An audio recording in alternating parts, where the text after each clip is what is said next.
दोस्तों 1 फरवरी 2024 को finance minister ने इंडिया का इंटरिम बजट 2024 के लिए प्रेजेंट किया है। दोस्तों मैं आपको बता दूं ये इलेक्शन का साल है और इलेक्शन के साल में फरवरी के महीने में सिर्फ और सिर्फ इंटरिम बजट प्रेजेंट किया जाता है। जब इलेक्शन हो जाएंगे, नई सरकार चुनकर आ जाएगी, वो पूरा बजट प्रेजेंट करेगी फॉर द ईयर 2024-25। लेकिन दोस्तों जब इलेक्शन ईयर होता है तो इंटरिम बजट बहुत इंपॉर्टेंट होता है, क्योंकि जनरली एक्सपेक्टेशंस होती है कि जो रूलिंग पार्टी होगी वो वोटर्स को वू करने के लिए और ज्यादा अच्छे अच्छे स्कीम्स लाएंगी, कुछ टैक्स बेनिफिट देंगी, कुछ ऐसी ऐसी स्कीम लाएंगी जो मिडिल क्लास को और पुअर क्लास को हेल्प करेगी। लेकिन दोस्तों अगर इस बजट को देखा जाए तो मिडिल क्लास और पुअर क्लास के लिए बहुत ज्यादा चीजें अवेलेबल है नहीं। अगर देश के हिसाब से देखा जाए तो कुछ अच्छी चीजें भी फाइनेंस मिनिस्टर ने यहां पर डिस्कस की है, लेकिन ओवरऑल अगर मिडिल क्लास के लिए अगर आप देखें तो ये बजट थोड़ा सा डिसअपॉइंटिंग हो सकता है। तो दोस्तों चलिए डिस्कस करते हैं कुछ अच्छे पॉइंट्स इस बजट के बारे में और कुछ वो पॉइंट्स जो शायद देश के लिए अच्छे हो सकते हैं। दोस्तों जो पहला मुद्दा हम यहां पर डिस्कस करने वाले हैं वो होगा टैक्स ब्रेक से रिलेटेड। दोस्तों जब भी इंटरिम बजट आता है, जब भी इलेक्शन ईयर आता है, तो जनता को ये उम्मीद होती है, स्पेशल मिडिल क्लास को ये उम्मीद होती है कि इस साल तो टैक्स क्रेडिट्स कहीं ना कहीं पर कम होंगे, इस साल तो उसके ऊपर टैक्स का बर्डन कम होगा। लेकिन दोस्तों फाइनेंस मिनिस्टर ने इस साल कोई भी टैक्स ब्रेक अनाउंस नहीं किया। इनफैक्ट पिछले कई सालों से अगर आप देख रहे हैं तो कोई भी टैक्स कटौती यहां पर की नहीं गई है, बल्कि जहां जहां पर टैक्स ब्रेक्स थे वहां वहां से टैक्स ऑफ्स को हटा दिया गया। जैसे अगर पिछला बजट अगर आप देखें तो वहां पर जो डेट म्यूचुअल फंड्स थे उसके ऊपर का इंडेक्सेशन बेनिफिट्स हटा दिया गया है। दोस्तों जब भी आप किसी डेट फंड में इन्वेस्ट करते हैं तो आपको long term capital gain tax देना पड़ता है अगर आप लॉन्ग टर्म के लिए उसमें इन्वेस्टेड रहते हैं। लेकिन दोस्तों पहले आपको इसके ऊपर इंडेक्सेशन का बेनिफिट मिलता था और जो टैक्स होता था वो थोड़ा कम कैलकुलेट किया जाता था, लेकिन अब वो टैक्स पूरी तरह से कैलकुलेट किया जाता है और आपका टैक्स बर्डन बढ़ गया है। तो दोस्तों पिछले कई सालों से फाइनेंस मिनिस्टर ने कोई भी टैक्स ब्रेक्स एक्चुअली अनाउंस नहीं किए और जहां जहां पर टैक्सेशन के कंसेशंस थे उसको एक तरह से निकाल दिया गया। दोस्तों जनरली एक आम आदमी अपनी जिंदगी में 30 साल की सर्विस करता है और 30 साल की सर्विस में से 10 साल तो सिर्फ वो इसलिए काम करते रहता है ताकि वो सरकार के लिए टैक्स कमा कर दे सके। तो दोस्तों कहीं ना कहीं एक मिडिल क्लास को ये उम्मीद होती है कि उसका टैक्स रेट कभी ना कभी तो कम होगा, स्पेशली इलेक्शन ईयर में तो कम होगा। लेकिन इलेक्शन ईयर में भी अगर टैक्स ब्रेक नहीं मिल रहा है तो दोस्तों यहां पर मिडिल क्लास को बहुत बड़ा ठेंगा दिखाया गया। तो दोस्तों बजट की इस बात से अगर हमको कुछ सीखना है तो यही सीखना है कि इस साल दोस्तों हमको हमारा फाइनेंशियल डिसिप्लिन खुद ही तय करना पड़ेगा। कोई भी एडिशनल टैक्स ब्रेक्स मिलने नहीं वाले। तो दोस्तों अपने बजट के अंदर रहे, पैसा बचाए, पैसा इन्वेस्ट करे और अपनी ग्रोथ को प्लान करे। सरकार से यहां पर उम्मीद ना लगे। दोस्तों जो दूसरा मुद्दा हम यहां पर डिस्कस करने वाले हैं वो होगा हायर एजुकेशन से रिलेटेड। दोस्तों हायर एजुकेशन का ओवरऑल बजट स्पेंड इस साल के लिए 9,600 करोड़ से कम कर दिया गया है। दोस्तों यूनिवर्सिटी ग्रांट्स कमीशन जो हायर एजुकेशन को इंडिया में मॉनिटर करता है उसका बजट भी 2,500 करोड़ पर लाकर रख दिया गया है, जबकि लास्ट ईयर उसका बजट था 6,400 करोड़ का। मतलब कि यहां पर 60% से यूनिवर्सिटी ग्रांट्स कमीशन का बजट कम कर दिया गया। अगर दोस्तों हम स्कूल की बात करें तो उनका बजट यहां पर 500 करोड़ से बढ़ा दिया गया है। मतलब कि जो प्राइमरी एजुकेशन है उसका बजट बढ़ा दिया गया है और जो हायर एजुकेशन है उसका बजट कम कर दिया गया।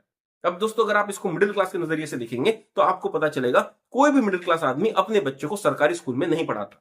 तो अगर स्कूल एजुकेशन के ऊपर में 500 करोड़ का बजट बढ़ा भी दिया है तो मिडिल क्लास को इससे कोई फायदा होने नहीं वाला। वहीं पर दोस्तों अगर हायर एजुकेशन की बात करें तो हर मिडिल क्लास आदमी चाहता है कि उसका बच्चा सरकारी कॉलेज में पढ़े, आईआईटी में पढ़े, आईआईएम में पढ़े, ऐसा कोई भी सरकारी इंस्टीट्यूट उसको मिल जाए जहां पर एजुकेशन सही होगा। और दोस्तों ये सब इसलिए हो रहा है क्योंकि हमारी सरकारों ने पिछले 70 साल में स्कूल एजुकेशन के ऊपर में बिल्कुल भी ध्यान नहीं दिया है और इसीलिए स्कूल एजुकेशन का जो प्राइमरी एजुकेशन का जो स्तर है वो धीरे धीरे कम होते गया।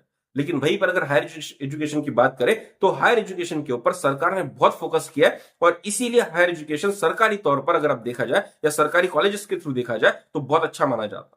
और दोस्तों यही पर मिडिल क्लास की अपेक्षाएं होती है कि उनके बच्चे सरकारी कॉलेज में पढ़ेंगे तो एटलीस्ट वहां पर फीस का बर्डन कम होगा। लेकिन दोस्तों अगर हायर एजुकेशन का बजट कम कर दिया गया है, अगर यूनिवर्सिटी ग्रांट्स कमीशन का बजट कम कर दिया गया है तो दोस्तों जो स्कॉलरशिप्स होंगे वो भी कम होंगे और जब स्कॉलरशिप कम होंगे तो आपके जेब का खर्चा ज्यादा होने वाला है जब भी आप अपने बच्चों को हायर एजुकेशन के लिए भेजेंगे। भले ही आपके बच्चे सरकारी कॉलेज में क्यों ना पढ़े, अब उनकी फीस यहां पर बढ़ने की संभावना बढ़ गई है। तो दोस्तों एजुकेशन के ऊपर ज्यादा खर्च करने के लिए तैयार हो जाइए क्योंकि मिडिल क्लास के लिए यहां पर एक चुनौती और खड़ी हो गई है।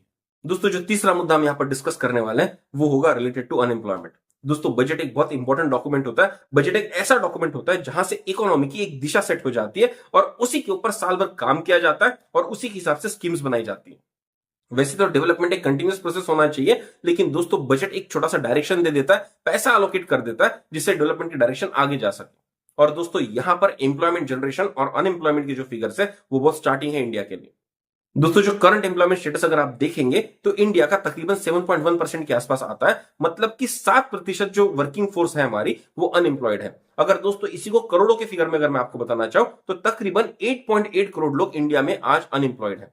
और दोस्तों अगर आप कंसिस्टेंटली देखेंगे तो पिछले कुछ सालों से ये रेट ऑलमोस्ट इतना ही रहा है, 7%। और क्योंकि हमारी पॉपुलेशन बढ़ती जा रही है, क्योंकि नए नए लोग पढ़ लिख कर आगे आ रहे हैं, तो दोस्तों जो ओवरऑल करोड़ का जो फिगर है, जो नंबर्स का जो फिगर है, वो धीरे धीरे बढ़ते जा रहा है। क्योंकि अगर 7% अनएम्प्लॉयमेंट रेट हमारे देश में कंटिन्यू रहेगा तो जो फिगर होगा वो 6 करोड़ से बढ़ के 7 करोड़ होगा, 7 करोड़ से बढ़ के 8 करोड़ होगा, और 8 करोड़ से बढ़ के आगे जाके 10 करोड़ भी हो सकता है। दोस्तों आप सोचिए, एक देश में जिसकी पॉपुलेशन 143 करोड़ के आसपास है, वहां पे अगर 8 से 10 करोड़ लोग हमारे अनएम्प्लॉयड है तो देश की हालत कैसी हो। और दोस्तों ये जो फिगर्स मैं आपके साथ बात कर रहा हूं, इन फिगर्स में वो एम्प्लॉयमेंट नहीं है जिसको हम कहते हैं डिसगाइज्ड अनएम्प्लॉयमेंट। दोस्तों डिसगाइज्ड अनएम्प्लॉयमेंट वो होता है कि जहां पर एक काम करने के लिए एक आदमी सफिशिएंट है, लेकिन फिर भी जब लोगों को काम नहीं मिल रहा तो उसके साथ 2-3 और लोग वहां पर जुड़ जाते हैं और उसी के साथ काम करते रहते हैं। कहने के लिए तो वो एम्प्लॉयड दिखता है, लेकिन एक्चुअली वो अनएम्प्लॉयड होता है, क्योंकि उनका कॉन्ट्रीब्यूशन एक्चुअली नील बटे सन्नाटा होता है। तो अगर दोस्तों मैं आपको एग्जांपल देना चाहूं डिस्करेज अनएम्प्लॉयमेंट का, तो सबसे बढ़िया एग्जांपल होता है खेती। दोस्तों समझ लीजिए, एक खेत में पहले 2 लोग काम करते थे और वहां से कुछ 10 से 12 लाख का इनकम जनरेट करते थे, लेकिन उसी घर में 2 और नए जवान लोग पैदा हो गए जिनका एजुकेशन हुआ, लेकिन उनको जॉब नहीं मिला, तो बाय डिफॉल्ट वो लोग भी खेती में आने लग गए। लेकिन क्योंकि खेती का साइज सेम था, टेक्नोलॉजिकल एडवांसमेंट कुछ खास हो नहीं रहा था, तो खेती की जो उपज है वो ऑलमोस्ट 10 से 12 लाख की रहेगी। लेकिन अब उस 10 से 12 लाख के ऊपर में 2 लोगों की जगह पर 4 लोग वहां पर एम्प्लॉयड दिखा रहे हैं, डिपेंडेंट हो गए हैं, लेकिन एक्चुअली रेवेन्यू ग्रोथ कुछ भी नहीं हुआ। तो दोस्तों इसी चीज को हम कहते हैं डिसगाइज अनएम्प्लॉयमेंट। ये अगर आपको गांव में जाओगे तो आपको खेती के फॉर्म में दिख जाएगा, वही अगर दोस्तों आप शहरों में आओगे तो आपको किराना दुकान में यही चीज दिख जाएगी। जहां पर एक खानदानी किराना दुकान होता है, उनके बच्चे जब बड़े होते हैं तो वहीं पर लोग बढ़ते जाते हैं। पहले जिस दुकान में एक आदमी काम करता था, अब उस दुकान में 4-4 लोग काम कर रहे हैं और धंधे का वॉल्यूम ऑलमोस्ट सेम रह गया। तो दोस्तों अगर डिस्गाइज अनएम्प्लॉयमेंट के फिगर्स हम अनएम्प्लॉयमेंट फिगर्स में ऐड कर देंगे तो 7% से बढ़ के डेफिनेटली 12 से 13% के ऊपर आ जाएगा। और दोस्तों यहां पर सरकार को ध्यान देने की जरूरत है कि भाई बढ़ेगा इंडिया, पढ़ेगा इंडिया, तो ये सब बात तो सब बराबर चल रही है, स्लोगन सुनने में बहुत अच्छे लग रहे हैं, लेकिन पढ़ने के बाद में लोगों की लाइफस्टाइल में कुछ भी बढ़ोतरी नहीं हो रही है, क्योंकि उनको एम्प्लॉयमेंट नहीं मिल रहा है। तो दोस्तों बजट एक ऐसा डॉक्यूमेंट होता है जहां पर एम्प्लॉयमेंट फिगर्स को थोड़ा सा डिस्कस करना चाहिए, उसके ऊपर गवर्नमेंट का क्या प्लान है उसके ऊपर कुछ विचार विमर्श होना चाहिए, उसके ऊपर आगे की डायरेक्शन सरकार ने देनी चाहिए, और उसके रिलेटेड क्या क्या नए नए प्रोग्राम आ रहे हैं उसके ऊपर अगर सरकार डिस्कस करती तो यहां पर मिडिल क्लास की अपेक्षा बहुत बढ़ जाती। लेकिन दोस्तों ऐसा कुछ भी इस इंटरिम बजट में नहीं हुआ है। उम्मीद करता हूं कि जो फुल बजट इलेक्शन के बाद में जो भी सरकार आएगी, जो पेश करेगी, वो इस फैक्टर को जरूर फैक्टर इन करके चलेगी। दोस्तों जो चौथा मुद्दा यहां पर डिस्कस करने लायक है वो ये है कि सेंसस के लिए जो पैसा अलोकेट किया जाता है वो पैसा यहां पर कम कर दिया गया है, मतलब कि इस साल भी सेंसस नहीं होगा। दोस्तों सेंसस माने कि जनगणना 2021 में ही भारत के लिए ड्यू थी, और सेंसस वो इंपॉर्टेंट डॉक्यूमेंट है जिसके बेसिस पर गवर्नमेंट अपना प्लान ऑफ एक्शन बनाती है। उसके बेसिस पर गवर्नमेंट को पता चलता है कि किस तबके के लोग ज्यादा है, किस तबके को एक्चुअली जरूरत है, हमारी सोसाइटी का ओवरऑल कंपोजिशन किस तरह का है, और इस कंपोजिशन को कैटर करने के लिए वेलफेयर स्कीम्स कैसे लगाए जाए या डेवलपमेंट प्रोग्राम कैसे लगाया जाए। लेकिन दोस्तों जो सेंसस हमारा 2021 में ड्यू था, वो सेंसस अगर अभी तक नहीं हुआ है तो सरकार के पास में रियल टाइम फिगर्स नहीं है। हम पिछले सेंसस जो 2011 में कंडक्ट हुआ था उसी के ऊपर रिलाई कर रहे हैं। और दोस्तों अगर हम आउटडेटेड सेंसस के ऊपर में रिलाई करके कुछ सोशल वेलफेयर स्कीम अगर बना रहे हैं तो दोस्तों वो करंट सिचुएशन को कैटर नहीं कर पाती है, और जब करंट सिचुएशन के साथ में हमारी स्कीम मैच नहीं करती है तो पैसा सिर्फ और सिर्फ सरकार का बर्बाद होता है, उससे रियल फ्रूट्स बाहर नहीं आता। तो दोस्तों सरकार को जरूरत है कि जल्दी से जल्दी सेंसस किया जाए, जो हमारी करंट सामाजिक परिस्थिति है उसको नोट किया जाए, उसको रिकॉर्ड किया जाए, और उस रिकॉर्ड के हिसाब से कोई स्कीम बनाया जाए ताकि मैक्सिमम लोगों को करंट सिचुएशन में फायदा हो सके। दोस्तों ये मुद्दा सुनने में बहुत छोटा सा मुद्दा लगता है, लेकिन इसके इंप्लीकेशन डिकेड्स में दिखेंगे, आपको दशकों तक दिखेंगे, क्योंकि सेंसस के बेसिस पे जो प्लानिंग की जाती है वही प्लानिंग बहुत एक्यूरेट मानी जाती है ऑल ओवर द वर्ल्ड। तो दोस्तों उम्मीद करता हूं कि सरकार जब फुल बजट प्रेजेंट करेगी तो उस टाइम में इसके ऊपर कुछ और करेगी, और जल्दी से जल्दी सेंसस करके रियल टाइम बेसिस पे रियल सिचुएशन को आधार रख के डेवलपमेंट स्कीम्स बनाएगी। दोस्तों जो पांचवा मुद्दा यहां पर डिस्कस करने लायक है वो ये है कि फाइनेंस मिनिस्टर ने सदन में ये अनाउंस किया है कि they will soon release a white paper on the mismanagement of economy prior to 2014। मतलब कि 2014 के पहले इकोनॉमी किस तरह से मिसमैनेज की गई है उसके ऊपर एक व्हाइट पेपर रिलीज करेंगे। अब दोस्तों मुझे तो ये बात समझ में नहीं आ रही कि 2014 के पहले क्या हुआ, ये आप 10 साल बाद क्यों डिस्कस कर रहे हैं। अगर आपको सच में इस बात में इंटरेस्ट था कि इकोनॉमी को किस तरह से मिसमैनेज किया गया है 2014 के पहले, तो आपने 2014 या 2015 के बजट में ये काम कर लेना चाहिए था। 10 साल बाद हमको क्यों बता रहे हो कि 2014 की पहली सरकार ने किस तरह से मिसमैनेज किया। ये जो करंट सरकार है ये 2014 में पावर में आई इसलिए थी क्योंकि पुरानी सरकार से लोग बहुत बुरी तरह से निराश हो चुके थे, उससे उम्मीदें लोगों की बहुत बुरी तरह से टूट चुकी थी। लेकिन 2024 में ये बताने के बजाय कि लास्ट 10 साल में आपने देश के लिए क्या किया, आपने देश की प्रगति किस तरह से की और आने वाले समय में आप देश के लिए क्या विजन रखते हो, आप एक्चुअली गड़े मुर्दे उखाड़ रहे हो, ये बताने की कोशिश कर रहे हो कि 2014 के पहले क्या हुआ था और उनकी गलतियों को मद्देनजर रखते हुए आप अपनी गलतियों को छुपाने की कोशिश कर रहे हो। तो दोस्तों जो डेवलपमेंटल बेस्ड सरकार होती है उससे मिडिल क्लास को एक ही अपेक्षा होती है कि वो गड़े मुर्दे ना उखाड़े, वो आने वाले समय में उनकी हालत को सुधारने के लिए क्या बेस्ट कर सके उसके बारे में बात करे। लेकिन अपनी खामियों को छुपाने के लिए दूसरों की खामियां अगर आप निकाल रहे हो, उसके लिए अगर व्हाइट पेपर रख रहे हो, तो इसके ऊपर हम सिर्फ आपके ऊपर हंस सकते हैं। दोस्तों ये जो 5 पॉइंट हमने यहां पर डिस्कस किए, इससे एक बात तो पता चलता है कि भाई आने वाले फिस्कल ईयर में मिडिल क्लास को सरकार की तरफ से कोई रिलीफ तो नहीं मिलने वाला है। तो अपनी प्लानिंग खुद करनी है, अपना पैसा खुद कमाना है, अपनी सेविंग भी खुद करनी है और उसको सही तरह से इन्वेस्ट भी करना है, ताकि आने वाले समय में हम खुद के लिए एक उज्जवल भविष्य क्रिएट कर सकें। लेकिन दोस्तों ऐसा नहीं है कि बजट में सब कुछ गड़बड़ है, कुछ बेहतरीन चीजें भी है, वो भी दोस्तों हम यहां पर डिस्कस करेंगे। दोस्तों जो पहली बेहतरीन चीज ये है कि जो कैपिटल एक्सपेंडिचर इस साल के लिए प्लान किया है उसमें 11% की बढ़ोतरी की गई है। मतलब कि इस साल के लिए 11.11 लाख का कैपिटल एक्सपेंडिचर बजट सरकार ने यहां पर नॉमिनेट किया हुआ। दोस्तों जब भी कैपिटल एक्सपेंडिचर होता है, नया इंफ्रास्ट्रक्चर बनता है और जब इंफ्रास्ट्रक्चर बनता है तो इंडस्ट्रियल ग्रोथ होती है और जब इंडस्ट्रियल ग्रोथ होती है तो लोगों को फायदा होता है। और अगर सरकार ने इसके ऊपर 11% की बढ़ोतरी की है तो यहां पर सरकार की पीठ हमको जरूर थपथपानी चाहिए। दोस्तों जो दूसरा अच्छा काम इस बजट में हुआ है वो ये है कि स्टार्टअप्स को, सोवरेन फंड्स को और पेंशन फंड्स को जो भी टैक्स रिलीफ मिलते थे उसको एक साल के लिए और बढ़ा दिया गया। मतलब कि 31 मार्च 2025 तक उनको टैक्स बेनिफिट्स यहां पर मिलेंगे। दोस्तों अगर आप स्टार्टअप इकोसिस्टम को देखेंगे तो वहां पर बहुत सारे नौजवानों को एम्प्लॉयमेंट मिलता है और स्टार्टअप इकोसिस्टम का जो पिछले 1-2 साल का रिकॉर्ड रहा है वो बहुत अच्छा नहीं रहा है। फाइनेंशियल फंडिंग यहां पर पूरी तरह से रोक दी गई है और यहां पर फाइनेंशियल स्ट्रेस की वजह से स्टार्टअप बहुत बुरा समय फेस कर रहा है और यहां पर उनको टैक्स रिबेट मिलता है तो डेफिनेटली इकोनॉमी के लिए अच्छा होगा, क्योंकि जितने लोग वहां पर इन्वेस्टेड है, जितने लोग वहां पर काम कर रहे हैं उनके लिए फायदेमंद हो सकता है और ये बेनिफिट डायरेक्टली आम आदमी के घर तक पहुंच सकता है। क्योंकि जब देश के उद्योग अच्छे करते हैं तो उद्योगों में काम करने वाले लोग भी अच्छा करते हैं और इसीलिए ये जो टैक्स ब्रेक यहां पर एक साल का स्टार्टअप्स को और सोवरेन फंड्स को और पेंशन फंड्स को दिया है, ये यहां पर सराहनीय है। उसी तरह से दोस्तों जो सोवरेन फंड्स को, जो सरकारी मैनेज फंड्स है या फिर जो पेंशन फंड्स होते हैं, उनके ऊपर जो टैक्स ब्रेक दिए गए वो अच्छे टैक्स ब्रेक्स है। क्योंकि जब सोशल सिक्योरिटी के लिए कोई चीज की जाती है उसके ऊपर अगर आप टैक्स ब्रेक्स देंगे तो उनका जो कॉर्पस होगा वो ज्यादा लंबे समय तक टिकेगा और जब ये कॉर्पस ज्यादा लंबे समय तक टिकेगा तो सीनियर सिटीजन को सोशल सिक्योरिटी फील होगी। तो दोस्तों ऐसे टैक्स ब्रेक जब दिए जाते हैं जो स्टार्टअप्स को हेल्प कर सके, सोवरेन फंड्स को हेल्प कर सके, पेंशन फंड्स को हेल्प कर सके, तो डायरेक्टली मिडिल क्लास आदमी को कहीं ना कहीं पर इंपैक्ट जरूर करता है।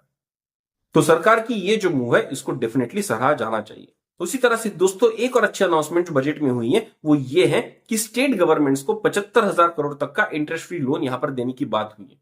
दोस्तों जो स्टेट यूनिट्स होते हैं इंडिया के वो लोकल प्रॉब्लम को एड्रेस करते हैं और दोस्तों जब लोकल प्रॉब्लम को एड्रेस करेंगे तो वहां पर ज्यादा अच्छा डेवलपमेंट किया जा सकता है, वहां पर ज्यादा फोकस डेवलपमेंट किया जा सकता है। लेकिन दोस्तों ये जो भी पैसा स्टेट गवर्नमेंट्स को इंटरेस्ट फ्री लोन के बेसिस पे मिलने वाला है, इससे स्टेट्स का कर्जा बढ़ सकता है। तो इस लोन को अगर सही तरह से डेवलपमेंट के लिए ना यूज किया जाए और सिर्फ फ्रीबीज देने के लिए यूज किया जाए, पॉलिटिकल एम्बिशंस के लिए यूज किया जाए, तो दोस्तों ये पैसा सिर्फ और सिर्फ स्टेट का खर्चा बढ़ाएगा, कर्जा बढ़ाएगा, उनको और कर्जबाजारी कर देगा। लेकिन अगर इसी पैसे को सही तरह से यूज किया जाए तो ये स्टेट की हालत बढ़ा सकता है। तो दोस्तों यहां पर पैसे देने का इंटेंशन बहुत अच्छा है, लेकिन उसका एग्जीक्यूशन कैसा होगा वो यहां पर देखना होगा। उसी तरह से दोस्तों जो हमने पहला पॉइंट यहां पर डिस्कस किया था कि सरकार ने जो कैपिटल एक्सपेंडिचर बढ़ाया, वो कैपिटल एक्सपेंडिचर सरकार कहां करती है ये भी बहुत मायने रखता है।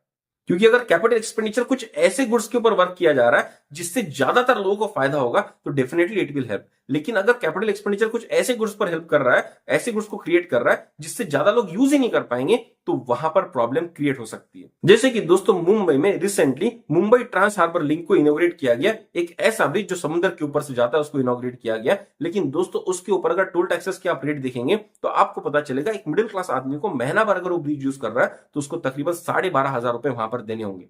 और दोस्तों एक मिडिल क्लास आदमी के लिए 12,500 बहुत बड़ा अमाउंट होता है और वो शायद उस ब्रिज को यूज ही ना करे। तो दोस्तों इस तरह के गुड्स अगर आप बना रहे हैं तो गुड्स दिखने में तो बहुत अच्छे लगेंगे, लेकिन वो सबके काम नहीं आएंगे, और उससे जब सबके काम नहीं आएंगे तो सबके जेब का पैसा नहीं बढ़ेगा और इकोनॉमी को यहां पर फायदा नहीं होगा। तो जब भी सेंट्रल गवर्नमेंट स्टेट्स को लोन देने की बात कर रही है या कैपिटल एक्सपेंडिचर बढ़ाने की बात कर रही है, तो इस चीज को मॉनिटर भी करना है कि वो पैसा कहां पर यूज किया जा रहा है। तभी दोस्तों मिडिल क्लास को फायदा होगा, तभी दोस्तों आम आदमी को फायदा होगा, तभी दोस्तों देश को फायदा होगा। दोस्तों एक और मुद्दा जो यहां पर डिस्कस किया जा सकता है वो ये है कि हेल्थ मिनिस्ट्री का जो बजट है वो सरकार ने 12.5% से यहां पर बढ़ा दिया है। दोस्तों सरकारी मेडिकल फैसिलिटी आम आदमी के लिए बहुत इंपॉर्टेंट होती है। अगर आप गरीबों को देखो तो वो प्राइवेट सेक्टर के मेडिकल कॉलेजेस में या प्राइवेट सेक्टर के मेडिकल हॉस्पिटल्स में जाके एक्चुअली अपना इलाज नहीं करा सकते, वो पूरी तरह से निर्भर रहते हैं सरकारी हॉस्पिटल्स के ऊपर, और यहां पर अगर आउटलेट बढ़ाया गया है तो उसको जरूर सराहा जाना चाहिए। मेडिकल एक्सपेंडिचर एक आम आदमी की जेब में बहुत बड़ा छेद कर देता है, लेकिन यहां पर जो सरकारी स्कीम्स है जैसे कि आयुष्मान भारत है, तेलंगाना में आरोग्यश्री है, अगर इनका फंडिंग बढ़ाया जाएगा तो आम आदमी को डेफिनेटली यहां पर हेल्प होगा, और जहां पर आम आदमी का पैसा बचेगा वो उसको कंजम्पशन में यूज करेगा, वो उसको उन नीड्स के लिए खर्च करेगा जो उसका डेवलपमेंट कर सके, और इससे वो पैसा सही काम में आ सकता है, उससे वो पैसा देश के काम में आ सकता है। दोस्तों जब भी आम आदमी की जेब में 1 रुपया भी बचता है तो वो रुपया वो सेव करने की कोशिश करता है, उसको इन्वेस्ट करने की कोशिश करता है, और ये इन्वेस्टमेंट फाइनली जाकर एक बेस बन जाता है इंडस्ट्रियल एक्सपांशन के लिए, इंडस्ट्रियल बेस के लिए, बैंकों के लिए, ताकि उसी पैसे को लेकर वो और ज्यादा लोन दे सके, इकोनॉमी को ज्यादा डेवलप कर सके। तो दोस्तों यहां पर अगर हेल्थ मिनिस्ट्री का बजट बढ़ाया गया है तो डेफिनेटली ये मूव सराही जानी चाहिए।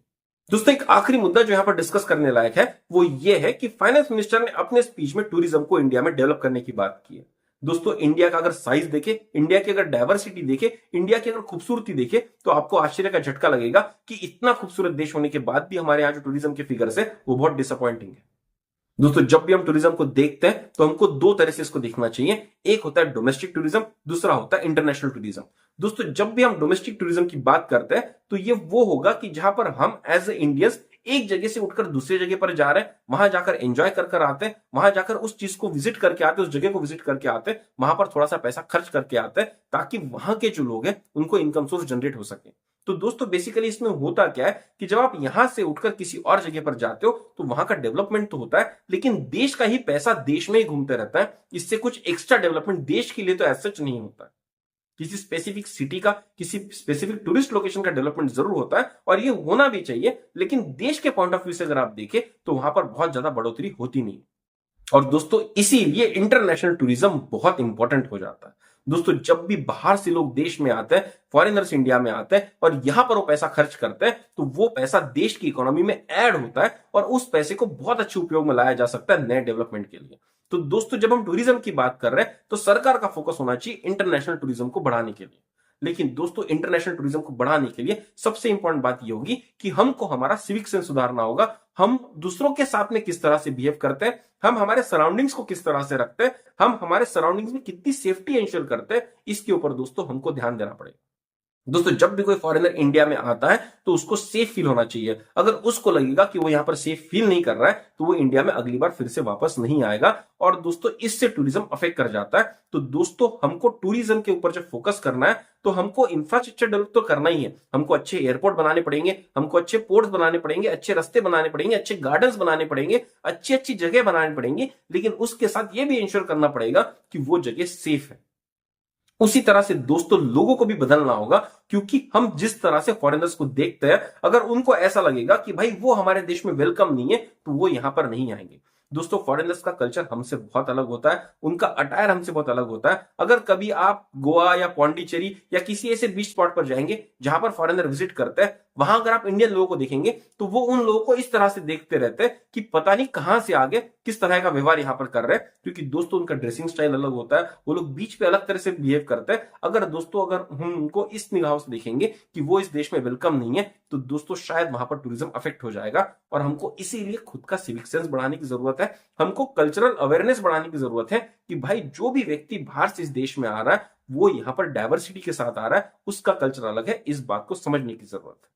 इसलिए दोस्तों जब भी सरकार टूरिज्म के लिए पैसा अलोकेट करने की बात करती है, बजट अलोकेशन करने की बात करती है, तो सरकार को इस चीज के ऊपर भी ध्यान रखने की जरूरत है कि भाई कुछ पैसा कल्चरल सेंसिटाइजेशन के ऊपर अलोकेट हो, कुछ पैसा लोगों का सिविक सेंस डेवलप करने के ऊपर अलोकेट हो, कुछ पैसा इस अवेयरनेस को क्रिएट करने पर हो कि भाई जो भी लोग इंडिया में बाहर से आने वाले वो हमसे कल्चरली डाइवर्स है और हमको उनको एक्सेप्ट करना हो। और उसी तरह से दोस्तों, अगर हम पिलग्रिमेज टूरिज्म बढ़ाना चाहते हैं, अगर हम रिलीजियस प्लेसेस का टूरिज्म बढ़ाना चाहते हैं, जैसे कि अयोध्या में अभी हुआ है कि अयोध्या का मंदिर बन गया, तो लोगों की उम्मीद है कि अयोध्या का डेवलपमेंट होगा, लोग वहां पर जाएंगे, टूरिज्म करेंगे, पिलग्रिमेज करेंगे और वहां पर पैसा खर्च होगा, तो अयोध्या का डेवलपमेंट होगा। दोस्तों, ये सब तब होगा जब हम पिलग्रिमेज प्लेसेस पर, रिलीजियस प्लेसेस पर क्लीनलीनेस को मेंटेन करेंगे। दोस्तों, अगर आप हरिद्वार वगैरह जाएंगे तो आप देखेंगे कि वो जगह बहुत बुरी तरह से गंदी होती है और एक बार जो आदमी हरिद्वार जाता है, दूसरी बार जाने के लिए 10 बार सोचता है। तो दोस्तों, जो भी नए रिलीजियस स्पॉट हम बना रहे हैं, जो भी नए पिलग्रिमेज स्पॉट हम बना रहे हैं, तो उसकी क्लीनलीनेस पे भी बजट एलोकेशन करना चाहिए। तो दोस्तों, जब आप टूरिज्म की बात करते हो तो सिर्फ इंफ्रास्ट्रक्चर डेवलपमेंट करने की बात नहीं करनी चाहिए, हमको उसके सॉफ्ट एस्पेक्ट भी देखने चाहिए, कुछ ऐसे एस्पेक्ट जो सीधा सीधा कल्चर से रिलेटेड है।